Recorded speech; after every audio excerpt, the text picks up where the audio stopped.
So Warner Bros. Is under new management and people are pissed. I am not. This video is going to be mostly just a ramble about the DCEU and its many failings. But let's talk about the actual story. How did this happen? Well, let's go way back to the 90s. The short version is that Warner Bros. Spent literally a decade trying and failing to make a movie about one of the most simple and popular superheroes of all time. The eventual movie they came up with was Superman Returns in 2006. It released a good reception, but many vocal fans didn't like it because Superman didn't punch enough people. So Warner Bros. Hired action movie whiz Zack Snyder for Man of Steel, which is like what if Tree of Life read too much Ayn Rand and decided to direct a movie about how hard Superman punches. You can say it's actually about some vague notion of heroism or whatever, but in the actual movie, his parents were people who were so worried about their special kid being discovered for how special he is that they would be willing to risk not just their own lives, but the lives of a school bus full of other kids to keep it a secret. What was I supposed to do? Just let him die? Maybe.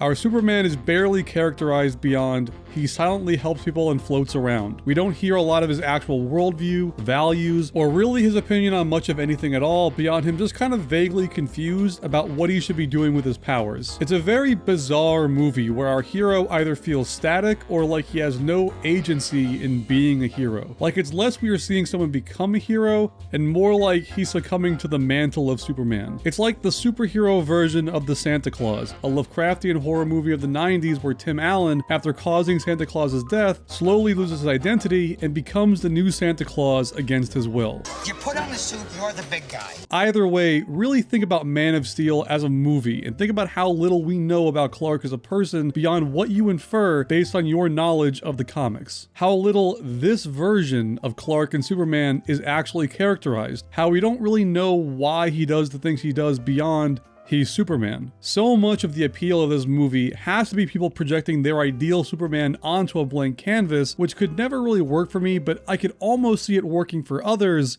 until Superman has a civilian death count higher than most movie supervillains, combined, including the one he kills in this movie by snapping his neck, then crying about it, then being happy in the next scene.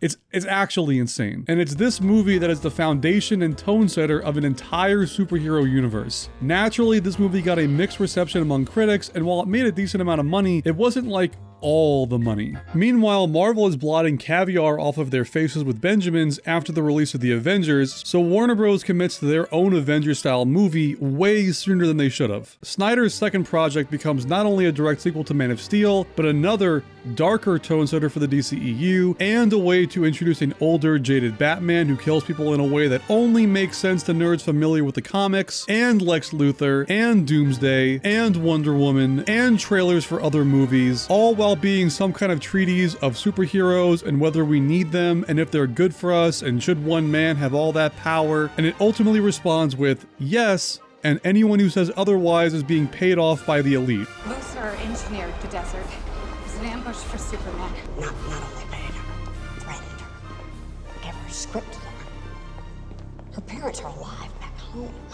And then Superman dies. This movie bombs. Hard. It makes some money because of the two names in the title, but has a pretty harsh drop-off after opening weekend and definitely leaves them in a bad place financially. Critically, it's an unmitigated disaster. It is a new low point in the genre for a not insignificant amount of people, and the people it did work for are some of the most annoying people on the planet. This is the kind of film that has people ranting in movie theater parking lots. The kind of film that makes people question if a studio has a future. And this is now the foundation of an entire universe because now they have too much invested not to. Then, they try to make a Suicide Squad movie, which was edited by people who make trailers and written by people who hate me specifically. Love your perfume. What is that? The stench of death? Its only saving grace that stuck around is Margot Robbie as Harley and Viola Davis as Waller, and neither of them would get good movies until far later than they should have. But Suicide Squad counteracts both of them by starring an actor that is best known for mailing people rats to prepare for a role where he spends 5 inconsequential minutes solidifying himself as the worst incarnation of one of the most important characters in this universe. The fire in my loins. The itch in my crotch. You want no beef? You don't want Why, no what's beef? wrong? You don't want no beef? I am not someone who is loved. I'm an idea. It is indefensibly awful, and right when you think this is it, that there's no way that this can ever work again, Wonder Woman comes out, and it's probably not as good as people remember it being, but unlike Suicide Squad, it is, at the very least, technically a movie. Its third act is against CGI Niall Thornberry, but cringe is still an improvement compared to what came before. Then they actually released Justice League, and we're right back to awful. Part of it is due to a genuinely heartbreaking loss suffered by the Snyder family, which caused him to have to leave the project mid-production. Snyder is replaced by Joss Whedon, a man whose writing style is the Western version of the worst aspects of JRPGs. Justice League is awful, but its awfulness ends up being a Frankenstein mess of Whedon, Snyder, and the tears of executives watching their stock fall. It is tonally, thematically, visually, autographically, and ethically a disaster. The film has even fewer defenders than Batman v Superman, because at least Batman v Superman was uniquely awful. This is just the bad version of the Avengers. Worse, it gets the fans you did have pissed off, because clearly this isn't Zack's movie, since originally Justice League was going to be a trilogy of movies by itself. And this starts one of the most bizarre campaigns of all time to restore his version of the film, which includes allegations of Zack stealing footage as he left Warner Bros. And egging on a campaign that, despite having some people in it who just genuinely loved some films, was also no stranger to harassment. Then Aquaman comes out and nobody really cares despite it being an okay movie, probably in part because Justice League was so terrible by comparison. Then Wonder Woman 2 comes out and it's this weird forced body takeover romance movie about magic rocks and cat people and love and how everyone is good and bad and you shouldn't try to fix your problems because life is cool or something. I don't know. It was bad. Bad special effects, bad writing, really bad everything. Somewhere in the chaos, Shazam comes out and it's a solid movie, but Shazam isn't big enough to distract from the awfulness of everything else. Then Zack finally gets the go-ahead to finish his version of Justice League and release it on streaming platforms. And it's okay. There's nothing groundbreaking about it except for the fact that it got made. Characters are still a bit shallow, but at least Cyborg has done some justice. Its post-credit scene sets up a Zack Snyderverse starring Jared Leto that is awful and cringe. I'm your best friend. Besides, who's gonna give you a reach around? But this somehow starts another campaign to restore that universe, so I don't know. Amongst all of this, there are Batman movies seemingly getting created and canceled all at once like atoms in a nuclear bomb, and The Flash is in production forever because apparently they're deciding if this will be their way of resetting the entire universe or not, and this is before Ezra Miller starts to pretend that GTA is real life. Henry Cavill starts doing Witcher stuff because he's a cool nerd, and Warner Bros. Is clearly not using him very well anyway. Affleck looks noticeably upset in every interview. As someone who is both an accomplished actor and director, he has to go through the equivalent of a ship captain watching his drunk boss crash their ship into an iceberg. And everybody else is just happy to be there. Imagine there's no heaven. Then Dwayne Johnson, one of the biggest stars in the world, one of the few true movie stars left, has been secretly trying to make a movie for 15 years about a Shazam villain into an anti-hero movie with no Shazam, but maybe Superman. Then he says the hierarchy of power has changed, fights to get Henry Cavill back as Superman, including going over the head of one exec, who maybe is why an exec got fired, all to release a pretty average action movie that sort of superficially apes a Zack Snyder film in some places, and a bad Marvel film everywhere else. I am so sorry. Was that expensive? Me and you. When we get back to the ship? Yes, sir.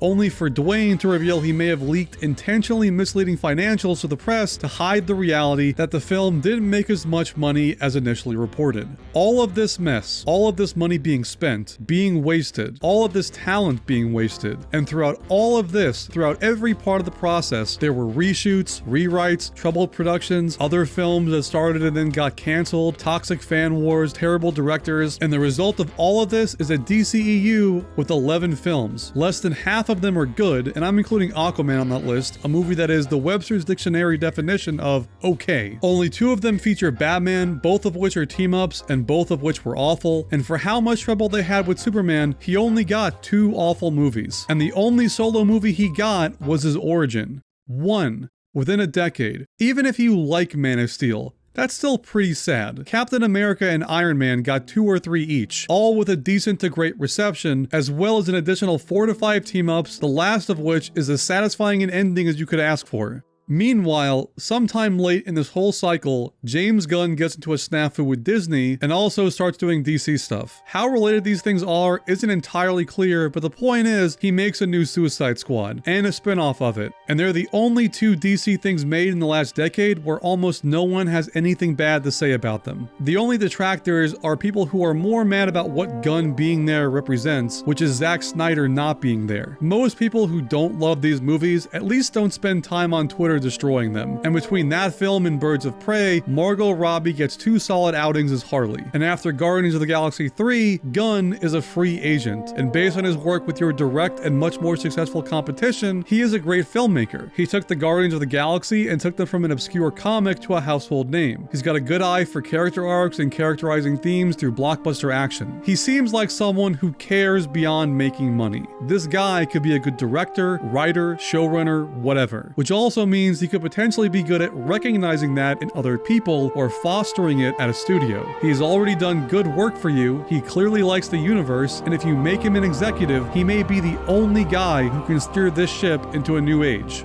So yeah, of course they hired Gunn, but does that mean Gunn needs to reboot everything and get new actors?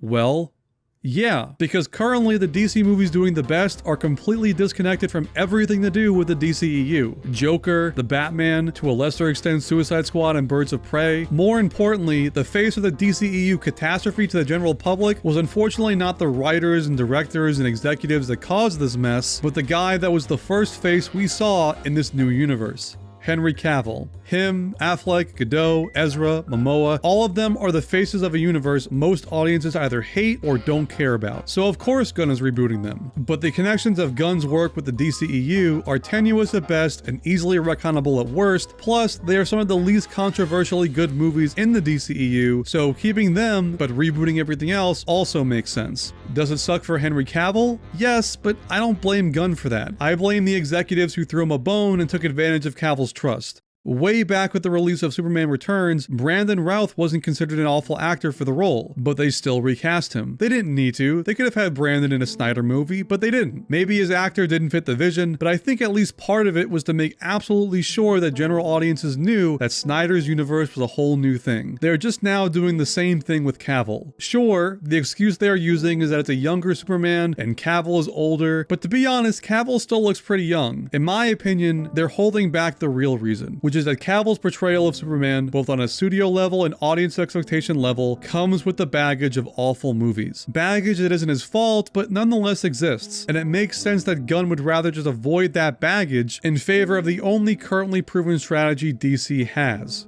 starting fresh.